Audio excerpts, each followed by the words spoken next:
Hey guys, it's Ketobeastbeauty and I'm making chicken mayo for about 3 days. So this is a meal prep with yellow mustard, mayo, 2 cans of chicken breast and half an onion, and some relish. Instead of relish, you can also use pickles.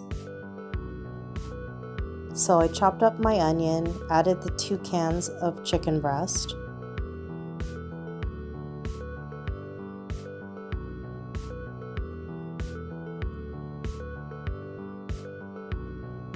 adding the mustard, now the relish, some mayo. I added a little bit more after that, granulated garlic, I forgot to mention. This is optional.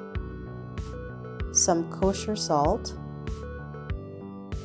and cracked black pepper.